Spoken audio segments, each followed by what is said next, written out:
Shana Tavot, everyone. It's an honor and pleasure to be able to say a few words as we come from the holiday season. We just concluded Simchat Torah yesterday, which itself was the conclusion of a very rich and saturated month of holidays, the month of Tishrei, beginning with Rosh Hashanah, Yom Kippur, Sukkot, and the 7 days of Sukkot accelerating until Shmini Atzeret, and finally concluding the climax and the ultimate, the peak of the holiday season, Simchat Torah. So it's worthwhile to say a few words and to discuss what is this power of the holiday season and how it can empower us individually as we begin a new year.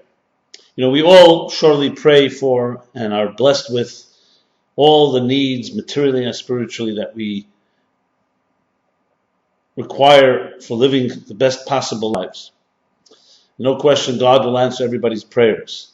But nevertheless, as we all know, it's very easy to just gravitate. That's not even easy. Automatically we gravitate back to our natural routines. And the challenge we have is, can we use this holiday season in a way to redefine, to renew, to reinvigorate our lives on the daily basis in the details? You know, they say God is in the details. Some say the devil is in the details. We don't really believe in the devil. But it's really all about the details. You begin with the big picture, but what is our doing or undoing will always be in the details. So now as we discuss how to integrate it in our daily lives, we wonder how these holidays can really empower us. It's one thing to be inspired. As I often mention, it's another to maintain inspiration. Maintenance contracts are far more expensive, far more difficult to secure than to have the initial inspiration. So I want to pause upon one reality that is lately going on in the news. Well, it's not so lately, it's been going on for over 100 years, but it's dominated the news over the past years, and that's all about the Arab Spring, the Arab rage. Some call the spring has turned into a winter. You know, the fact of the matter is the Middle East is a fermenting hotspot of activity, causing a lot of anguish. Europe, Western world. And I'm talking about everything, from issues dealing with Iran, before that it was Iraq, Saudi Arabia, our relationship with oil, our romance with oil, our addiction to oil, and the Middle Eastern region. And of course, for all of us, especially Jews, Israel, smack in the middle of this Middle East. But you'll hear constantly this issue of Arab rage. A few years ago it was about the caricatures of their prophet, how they were protesting the blasphemy and the insult to their religion. Recently it's been about some other episode where somebody made fun of one of their religious symbols. And it constantly keeps popping up its ugly head, this issue of Arab rage. The rage you see when they take to the streets, rage against Israel, you know, with such zealousness. You know, there's an extremism of fundamental Islam that has lately captured our lives. We all know about September 11th. Now, I'm not here to bash or to endorse any religion. I'm not here to talk about Muslims' fringe elements or extreme elements and however one wants to define whether all the Muslims in the world are in a jihad, a holy war. I don't believe so. But however you determine that, there's much to be learned from this rage, because I, as a Jew, and I speak now coming for day after Simchat Torah, I hear about this rage and I wonder to myself, we Jews have been at the brunt and at the receiving end of plenty of insults and plenty of persecution. And not just insults, we've been massacred. Just 70 years ago, a third of our nation was decimated. Let's go back to the pogroms, the Inquisition, the Cossacks, the Crusades, the Middle Ages. Wherever we've been, not only have we been mocked, we have been actually annihilated. And what is our approach? What is our attitude? We hear the stories of how Jews, even in the Holocaust, the Kloisenberger Rebbe, who was being tortured specifically because he was trusted by the Jews. So he was being tortured by the Nazis, and after being beat up one night, he comes back to the barracks, and the Jews thought, what can we do for you? And he says, let's dance. They say, why are we dancing? You just were so tortured. Let's rest. He says, it's Simchat Torah. Help me dance. Where does this power come from? that the Jews dance even at the abyss, even in the worst possible circumstances. And what do we do with our rage? So it's quite laughing, actually, quite comic to compare the two. When you look at what has happened to the Jewish people, and how our religion was not just caricatured by the Nazis and by so many others, all these different, the protocols of the elders of Zion, Shylock, you name it, but we've actually been at the stake. We've been burned at the stake for it. And what has happened with our feelings? Don't we have the right to be outraged, to take vengeance, just to throw to thicken the plot and to throw more oil on the fire? Look at what happened after World War II. Historically, every nation that was destroyed, that was abused, that was raped, that was pillaged by another nation, when they came to power, that previous victim, they victimized their perpetrators. They victimized those that victimized them. And the first thing was vengeance. The Jewish people, what happened after World War II? After we have a country today with a powerful army, did anyone suggest we should go bomb Germany? We should bomb the European countries that were either directly complicit in the Holocaust or they were silent? Do we bomb their cafes? Where do we take all that blood-boiling rage that we have? What we've done is we built a country, we built nations, we built industries. So how do you explain this distinction between their rage and our celebration? Are we wired differently? What is it? And I believe that if we address the root core of this, there's tremendous lessons to be learned from the holiday season, and lessons to be learned that we can apply to our personal lives, that can help us in this daily struggle of how to become greater people and how not to become overcome by our own habits and routines and patterns, and that the status quo of the monotony of existence. So let's take Simchat Torah as an example. Simchat Torah, we celebrate, we dance. The Kloisenberger Rebbe wanted to dance when he was being tortured. Dance. We dance with a rolled up Torah scroll, it's wrapped up, and we dance the night away. What is this about the Torah scroll that we're dancing with? Why are we celebrating? Well, we're celebrating, you can say it's just a book. It's a Torah scroll. But Jews have been dancing with the Torah scroll, and we call it Chayenu v'Erechmenu, our life and our sustenance. Indeed, over the years, thank God not today, when a synagogue was tragically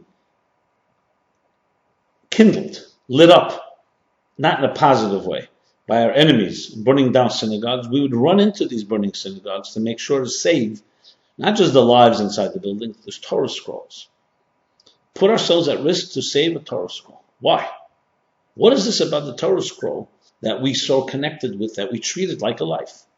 And the answer, my friends, is because it is a life. As I mentioned, Chayenu v'Arechimenu, Jews never saw the Torah as a book. They didn't see it as a book of inspiration. What would you think if you saw a group of Aristotelian scholars suddenly dancing around with Aristotle's Politics, or another one of his books, or Shakespearean poets dancing around with Shakespeare's Hamlet or Macbeth, or for that matter, any group of community dancing and celebrating with their books and literature? You don't find that. Because literature is literature, intellectual is intellectual, poetry is poetry, but the Torah for Jews was never that alone. It was always a book of life, Torah's Chaim. It means they saw the Torah as an indispensable part of their lives because it gave them guidance to life. So living in a world, in a dark world, without guidance, is like driving on a road without headlights. So they didn't see the Torah just as another book. They saw it as a life. And we celebrate because the Torah connects us to something that is beyond us and that's eternal. Salman Rushdie, in commenting on Arab rage, he put it this way. He says, the Arab and Muslim world that find themselves, they have an identity crisis. They identify themselves by those that mock them.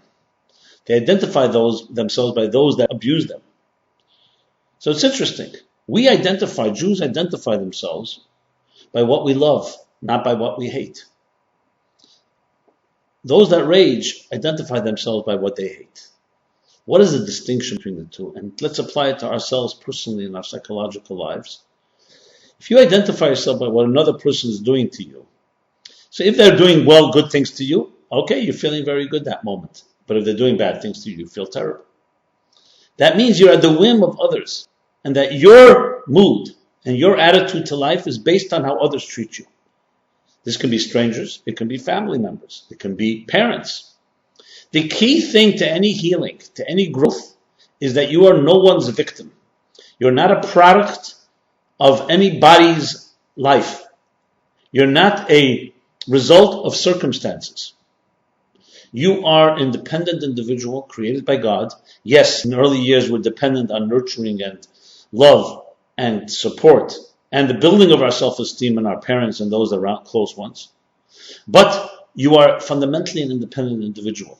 And never ever should you define yourself by others moods, by others' likes, or by others' dislikes. Those that rage is because they don't have something inside of them to celebrate. So they define themselves as those that mock them, those that blasphemize them, those that insult them. Jews never identify themselves, not by those that admired us, and not by those that hated us. In the beginning of the chapter of Lech Lecha, which we'll be reading in a few weeks, God says to Abraham, "And you shall be a blessing unto nations. Those that bless you shall be blessed, and those that curse you shall be cursed."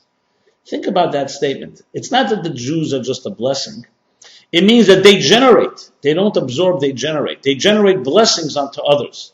They're not only are they not defined by others, they help define the standard. This is the sign of a true leader. This is the sign of a truly internal confident person. When we dance on Simchat Torah with the Torah scrolls, the statement we're making here is, you know what we love? We love the wisdom. We love the blueprint. We love the desire. We love the plan that God gave us, which is this Torah. The Torah embodies the godliness and the godly and divine design in my life, in existence. And that's what I dance with. When you have something so powerful to connect to, it is a tree of life for those that hold on to it. We grasp those Torah scrolls and the arms of the Torah scrolls, the wooden arms, Eitz Chaim, the tree of life. Then you have something you're celebrating with. So what dominates your life is what you love, not what you hate. If you don't have something powerful to hold on to that is eternal, then what will define you? Will define you whatever comes your way. And if it's hatred that comes your way, then you become a product of that. You hate and you rage. For Jews, the greatest revenge after World War II was not to bomb anyone, was to celebrate their lives, to bring children into the world, to bring Judaism into the world.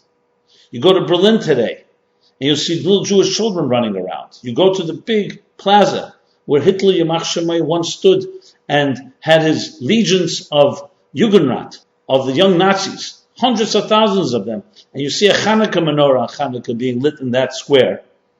That's our vengeance. The vengeance is that we celebrate light, we celebrate love. And that's what defines us, not what we hate, but what we have suffered greatly, but we're not sufferers. We've been hated, but we're not products of their hate. And that's why you have that story, that very moving story also in the Holocaust, where a barbaric Nazi who was a particular angry and very sadistic individual, if you can call him that, was about to shoot a Jew. And the Jew says to him, "May I say something before you kill me?" "Yes." And the Jew begins to mumble something quietly. And the Nazi soldier gets very angry and says, "What are you mumbling?" He says, "I'm praying to my God. I'm thanking him." "You're thanking your God?" "Ayel, as King David says, "Where is your God? Look at you. You're a miserable wretch. I'm about to kill you. You're at my mercy. What are you thanking your God for?" She says, "I'm thanking my God that he didn't create me like you." So you see, there's a way of celebrating life, even under the worst circumstances, and there's a way of celebrating death. And if you look at the Muslim world, you also find that. Where's the celebration of death? The suicide, in order to go to heaven. That means you kill yourself in order to go to heaven. But your life is a sacred life. I would tell this to my Muslim friends. I say, your life is sacred. God gave it to you. Why don't you live up to your greatest potential? Why are you giving it away? But it comes from the same thing. If you don't define yourself by what you are, you begin to define yourself by what others say about you. And if it's negative stuff, it usually has more impact on you than positive stuff. They say that statistics show that one compliment does not counteract one insult. You need 3 compliments or 4 compliments to get rid of the sting or the pain that we feel when we're insulted. Is that due to the fact that our status quo, our natural state is insecure? So therefore, when we hear an insult, that just feeds into us and we need a lot more to compensate because we don't feel that positive about ourselves? Or some other theory? However you explain it. But the bottom line is that when a person defines him, does not have that secure, solid place that connects them to something eternal, you are then subject to the whims and the vicissitudes of the winds of life. The winds of war, the winds of life, the battles of life. And that is what the holiday season is all about. Rosh Hashanah, in the way of its renewal. Yom Kippur, the sanctity, the hope. Rosh Hashanah is our birth, and telling us that you have fresh, new beginning. Yom Kippur is the birth of hope, with Moses coming down from the mountain. Telling us that Salachti Kidvarecha, the God said, I've forgiven as you have asked me to. That Moses was able to prevail, that even though the Jews had betrayed, had broken something, you can repair it. The message of hope. And then Sukkot, the message of joy, culminating with Simchat Torah, dancing with the Torah. So fundamentally, they're all one essence. The connection to something that is beyond us. On Rosh Hashanah, we call it crowning the king. Connecting to a king that is beyond a human king. Yom Kippur is sanctity, of separating ourselves as much as possible from the material world, accessing the depths of our inner soul, realizing that there's hope possible under all circumstances. Sukkot, the celebration of what? Not because we've made money, not because we bought new properties, not because we've gotten married, not for any particular personal reason. You celebrate the celebration of the divine. Zman Simchasenu means the time of our rejoicing. Who is us? Obviously, our can be us as a community, the Jewish community, but our is also said, our joy and God's joy. Yismach Yisrael ba'esav. And Yismach Hashem b'maisav. Jews celebrate ba'esav with the one that made them, their maker, their creator. And Yismach Hashem, and God celebrates b'maisav with his product. So it's a double joy of something that is divine. It's not just another joy. We have many joys through the year, and hopefully for many good occasions. We have bar mitzvahs, we have births, we have weddings, we have anniversaries, we have graduations, we have new jobs. As I said, people succeed in different areas. They pop champagne, but on Sukkot we celebrate the divine celebration. So all 3 holidays, Rosh Hashanah, Yom Kippur, Sukkot, is all about the connection to something that is beyond the individual. Beyond our individual experience. And that is the power of the holiday season. It allows us to connect to something that is not man-made. And Simchat Torah. We don't even use our minds. We take the Torah scrolls as they're wrapped up. We join our neighbor. Doesn't matter whether they're the same class and distinction, the same scholarship. And we join and dance together in an unfettered joy. So it was Rabbi Klausenberg, the Rebbe of Klausenberg, when he said, let us dance that night, he wasn't being insane. He wasn't being fanatic. He was saying, I'm weak, my body has been beat up. We're here in the Holocaust, we're here under the worst possible circumstances in the darkness. But where are we going to get strength to get out of this? We're not more powerful than the Nazis are physically, but our power is in our spirit. I want to dance Simchat Torah because I want to connect to something that is beyond the human. That was the point. And that is why Jews ran into a burning synagogue building in order to save a Torah scroll. For them, it was the connection to eternity. My Torah scroll burns, I burn. Which explains also why Jews were ready over the centuries to give their own lives and leave their wives as widows and their children as orphans. Why not just bow to the stupid idol, or compromise your values? How could you be irresponsible and leave your children and your family alone? Because they knew that if they give up their faith, they're giving up their lifeline. So they may give their children and families a husband and a father physically, but he's dead spiritually. And they always knew the goal is to maintain this eternal chain. So the holiday season is a very powerful season because it's a connection to eternity. It's a connection to what we and our ancestors have been doing for thousands of years, and in an unbroken chain, and it's a connection to that which is not human. As a result, it gives us the power to identify ourselves by that. I would submit that this is a profound psychological foundation, that if it was infused in every one of our education, ourselves, our children, and I say this across the board, universally, Jew and non-Jew, this would dramatically change the world in which we live.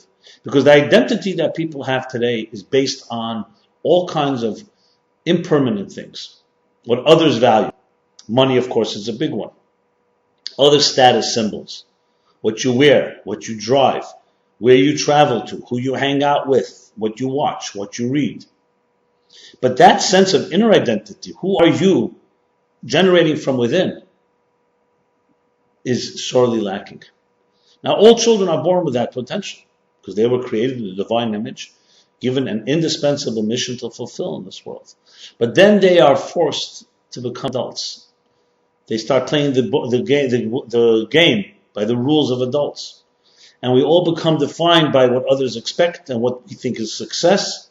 And so what happens is we may not be defining ourselves by those that hate us, but we're defining ourselves by others. And if they hate us, that becomes part of our identity too. So I would thank, in a strange, bizarre way, our Muslim friends who are outraged, because it teaches us what not to be like. Why are you outraged? Why don't you celebrate what you stand for? Why is your most passionate moments we see is only when you're angry at somebody else? Where's your passion when there's nobody inciting you? What do you stand for? And this question is asked to each of us. The Jewish people have this question too. One of the big questions I ask, young people ask, is I've had enough of being defined by being an anti-Semite. And I ask my parents or I ask my educators, who are we? What do we stand for? We're against racism. We're against discrimination. We're against anti-Semitism. That's an anti-Semite. And someone asks you, what do you stand for? Who are you? That's a far harder question to answer. Because we as Jews for the last several thousand years have been persecuted, and many of us have developed a certain type of defensive mentality. And it's far harder to play offense than defense. We're survivors. You know that joke they tell about the Jew gets up in the Knesset and says, I have a solution for all our problems. Instead of fighting with the Arabs, let's attack the United States of America. They'll beat us. And then out of guilt, they'll rebuild us and become a superpower like Germany and Japan after World War II. Old Jew gets up in the back and says, very nice idea. But what happens if we win? We Jews win, which is most likely what happen, knowing our mazel, our luck. In other words, it's very good to fight defense. We are very good defense. No one's better than the Jewish people. We've survived it all. Nobody can annihilate us, thank God. Though they've tried, and how they've tried. But now we have a new situation. We have the comfort. We have the freedom, which is a great blessing. It's much harder to define what do you stand for now. Now that you have this freedom, what is it that you stand for? What is it the driving force? What is your identity? So we come Simchat Torah. Simchat Torah today, not like in the Holocaust. In the Holocaust, the Klausenberger Rebbe and the other Jews understood its power. Today its power is to tell us, identify yourself by your eternal values. Not by anything that is superficial, anything that's temporary, anything defined by human beings as valuable, by the eternal values. Because that is, when you are defining yourself by that, then you are not then vulnerable and a victim and a product of other people's definitions. Money, of course, is the great antithesis to all of this, because money gives the illusion of power. It gives the illusion of power. People with money can buy anything. They can buy anyone. And it becomes such a distracting force that it can completely sugarcoat and cover up any other needs a person has. There are people who are miserable people, dysfunctional, but give them money, and the money can become an amusement park. They can purchase anything. They can keep themselves busy counting their money, having money make money. buying things with that money, basically self-medicating, numbing themselves. That doesn't mean money is a curse. That doesn't mean money is a negative thing. It means that we don't have an identity, then any force that seems powerful is going to define you. Which is why so many people define their self-value by their net value. That's just one example. Many other factors is what define people outside of themselves. And what Simchat Torah is teaching us, define yourself by what you love, not by what you hate. Don't let others, the ones that hate you, define you. Your identity should not be defined by those that mock and insult you, but by who you stand, what you stand for. And this is the key element in understanding the high holiday season. I remember after my book was published, Toward a Meaningful Life, the second time around in 2001. So I was interviewed. I had an interview scheduled actually for it was Erev Yom Kippur, the day before Yom Kippur. I don't remember the English date, but it happened to be that morning, O.J. Simpson was acquitted for murdering his wife. If you recall, the glove doesn't fit, you got to acquit. The jingle that won them the case. Everyone in America knew he was guilty. Later he was proven guilty in civil court, and so on. But bottom line, he was acquitted. So I got a call from the producer of the show that morning. I believe it was maybe a Sunday morning. And she tells me, your book is a great book. We'd love to do an interview with you. But today the dominating headlines is O.J. Simpson's case. So if you don't mind, let's push off your interview. We'll do it another time. Whatever something inside of me said to her, it got me to say to her, look, we could talk about O.J. Simpson. I think my book has some of the solutions to the divide, the racial divide that case conjured up. If you remember, in black schools across the country, they were celebrating that day as if they won a great victory. The whites saw this as a complete travesty of justice. But I feel I can discuss something that will really be helpful regarding the issues of this case. She says, if you're ready to talk about the case and your book has a connection, great. Now, I have no clue, mind you, what connection it has. But I just felt, this is an opportunity. It's Erev Yom Kippur, a little Jewish chutzpah. Let's talk about it. And I'd come up with something. Anyway, the interview was scheduled around 11 o'clock in the morning. And we went on. It was an interview, I believe it was in Miami, Florida. But it had national reach based in Miami. So we go on the interview, and the interviewer says to me, that read your book. It's a very nice book. But today we have the breaking news of the O.J. Simpson acquittal, and we'd like to know what your opinion on that matter is. So I said, I'd like to quote a story from Toward a Meaningful Life, but before I do so, let me tell you something. Even though the dominating headlines today is O.J. Simpson, the fact is I'd like to share that the Jewish world, for them it's Erev Yom Kippur now. It's the day before Yom Kippur, the day before the holiest day of the year. And traditional communities, you're going to see them, most of them don't even know that O.J. Simpson was acquitted.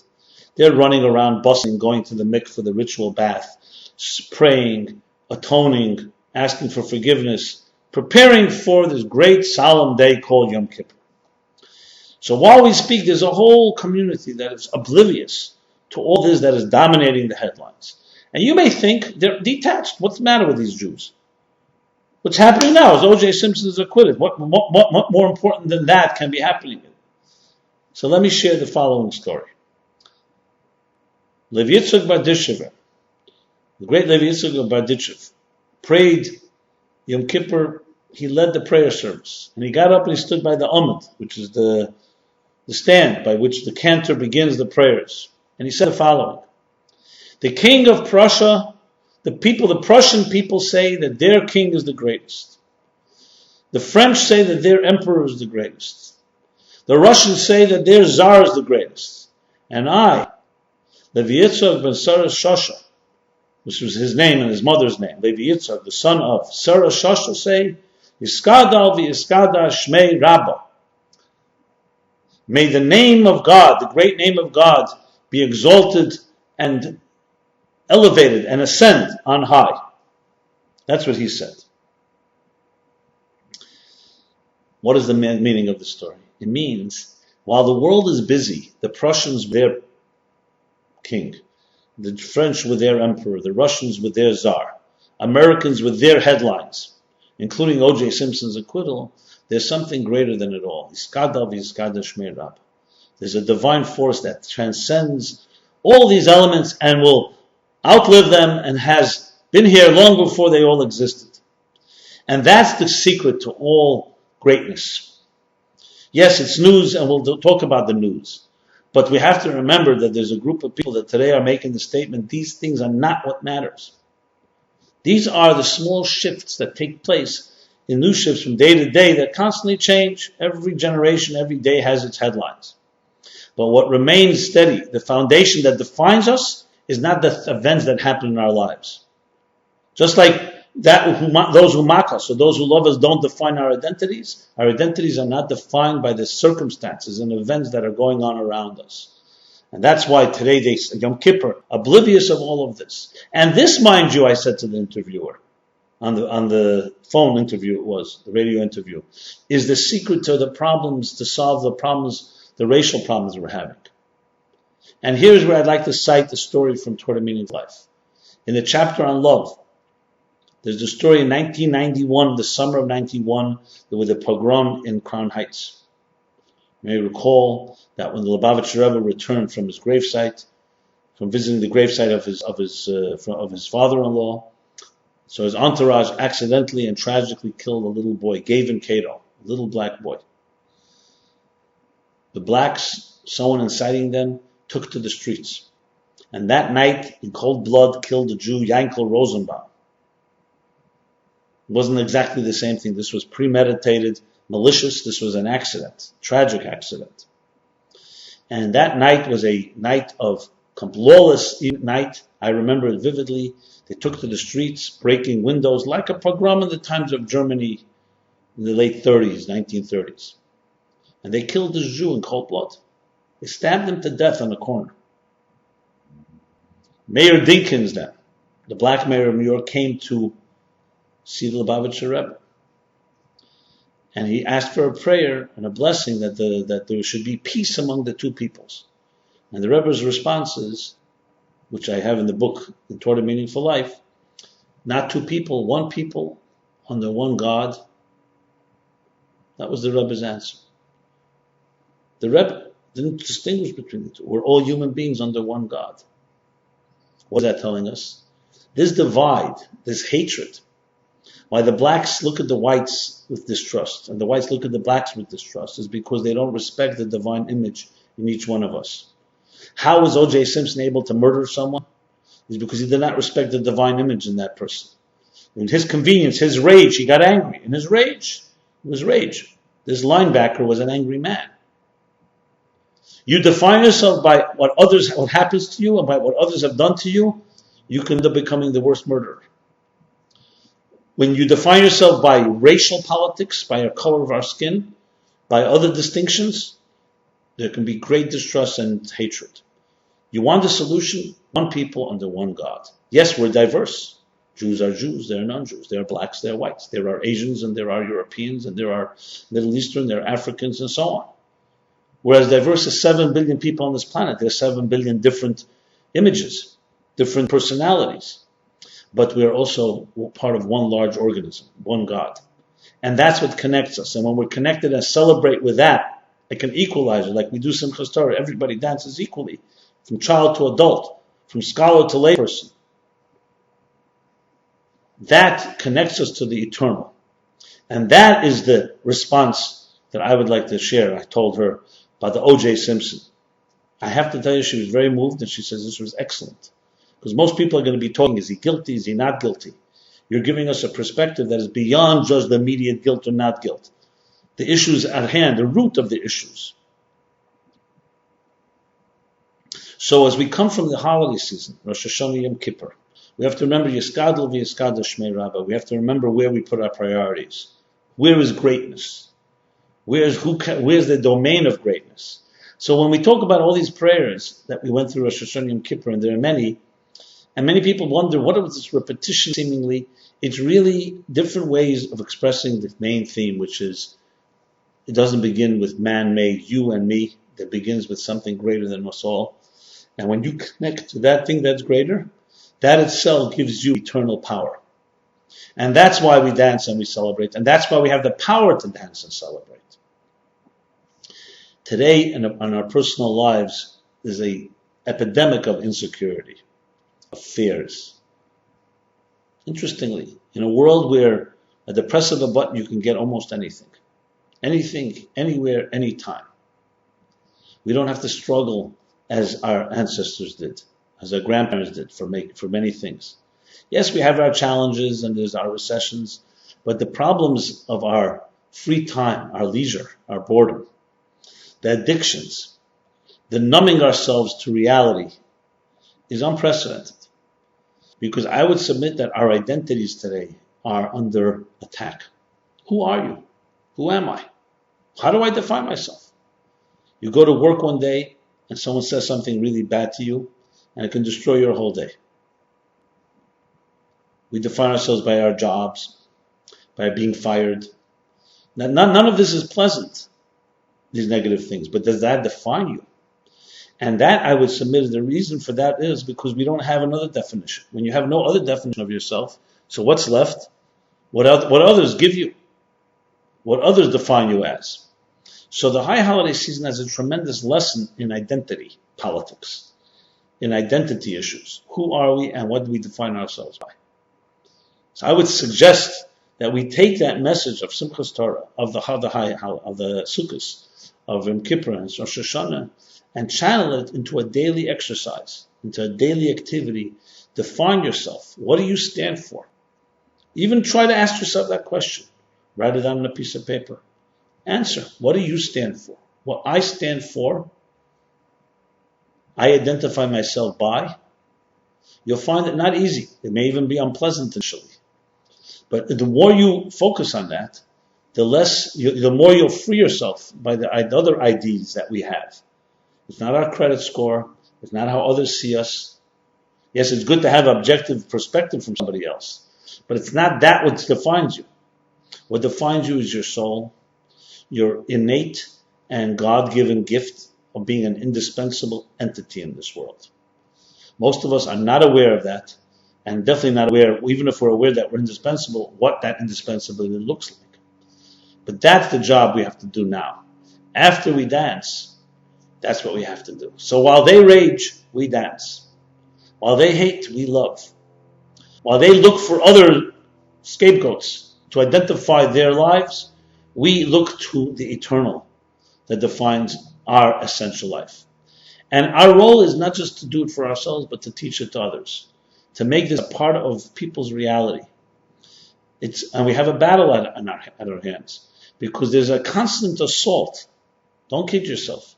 We're constantly under assault. Our psyches are under assault, are being violated by all those forces. Some of them seem very innocuous, very innocent.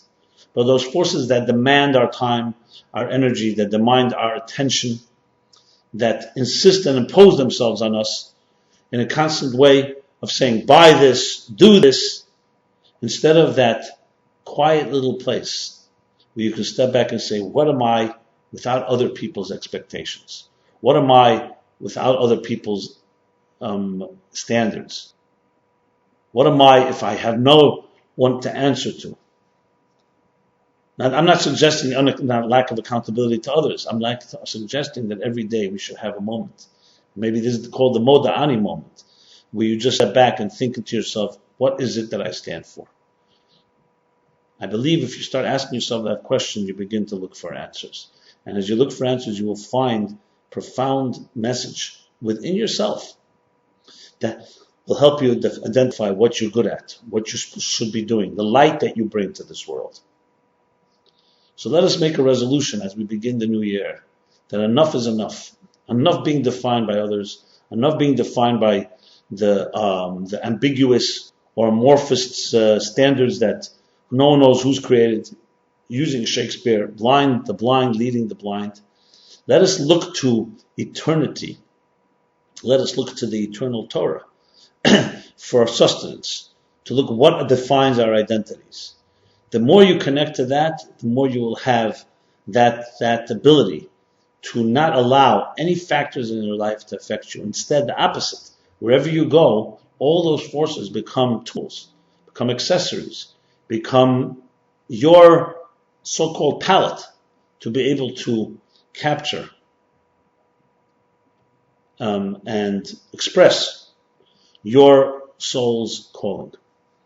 Over Simchat Torah, I had the opportunity to hear an interesting story, which really was there was a Swedish, I guess he was a researcher, Gustav Eriksson, who had a spectacular bird collection in his home.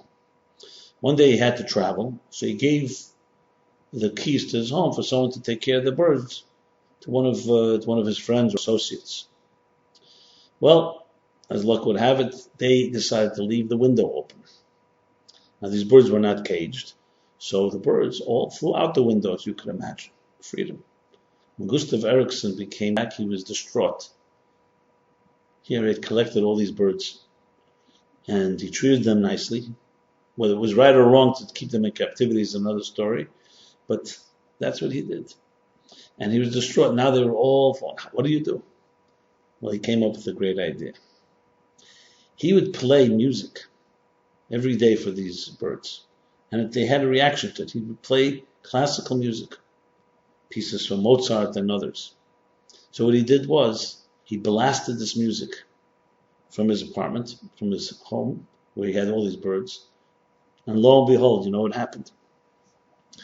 Bird by bird returned to the room where they were under his captivity. The music drew them back. What does this teach us? It teaches us that music resonates.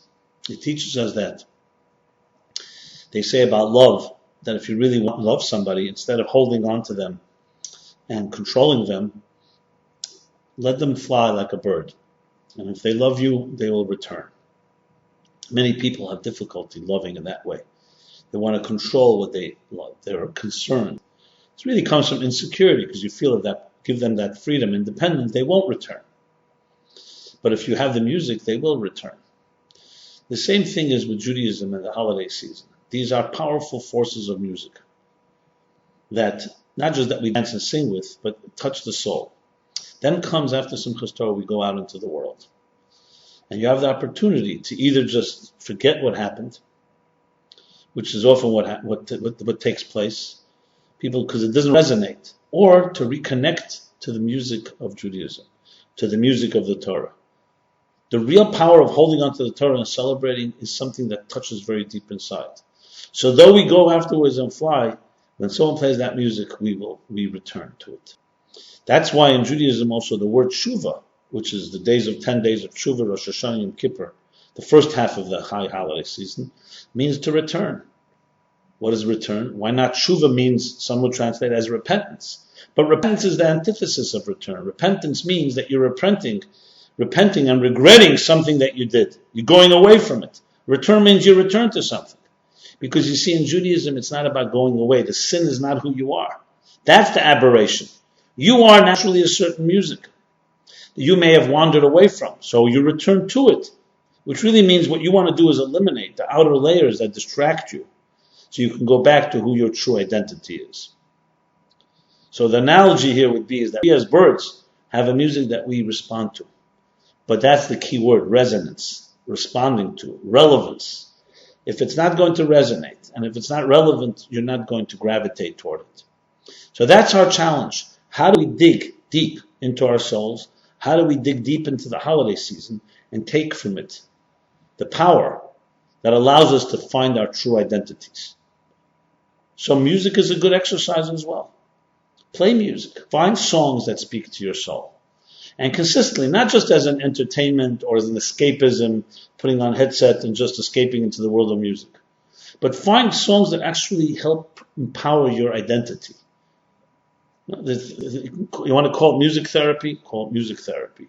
But music as a tool to actually access that part of ourselves that says, that now I feel at home.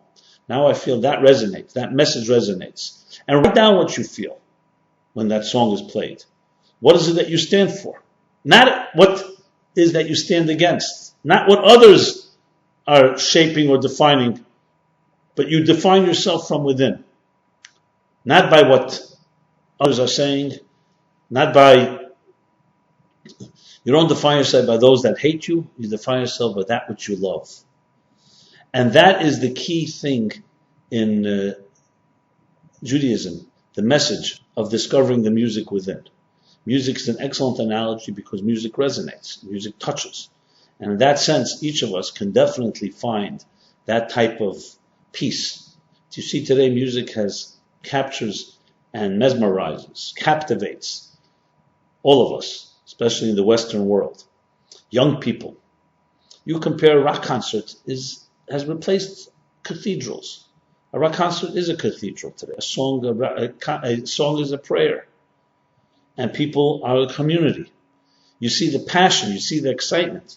People don't identify that with religious and religious prayers or rituals. They find it in music because the music touches them. I would have to assume those that ones that found it in God, because the God touched them the way music touches young people today. So that's our challenge. How do you find ways in spirituality to make it sound like music? And not fake it, to make it actually resonate, to touch people in that profound way.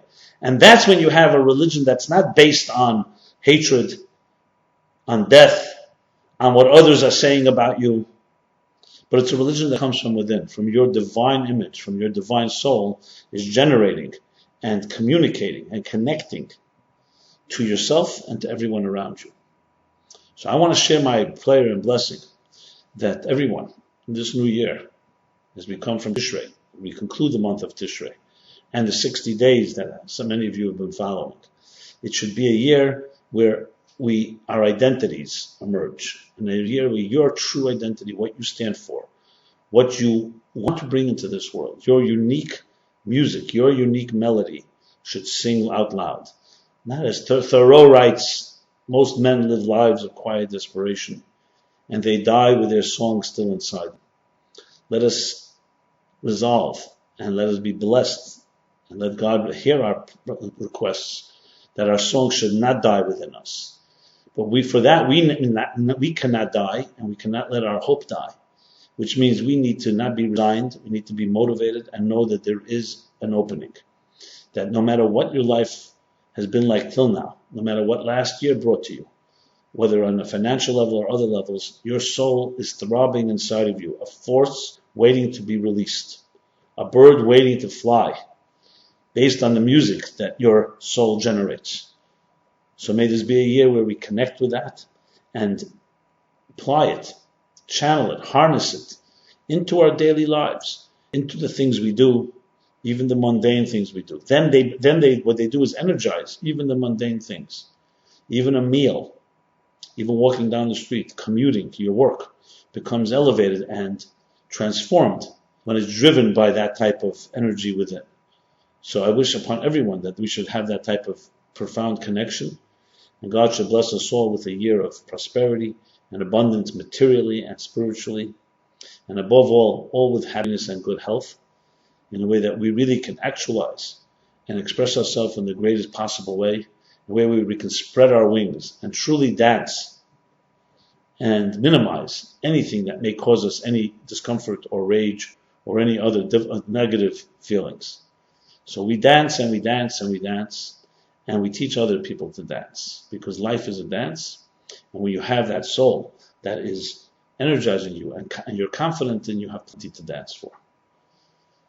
So I bid everyone a good week, and we shall continue resume next week. Next week will be a live class and also broadcast. This week is still being broadcast alone, and I look forward to celebrating with all of you throughout this year and many good occasions. And please stay in touch with us in every possible way, or any way we can help you. Meaningful Life Center, just go to meaningfullife.com. We have plenty of resources there, and you can feel free to contact us. We also have a weekly email list, so you can feel free to also subscribe to that. You can email us directly at wisdomreb@meaningfullife.com. So until next week, everyone should be very well, and celebrate your life. Thank you very much.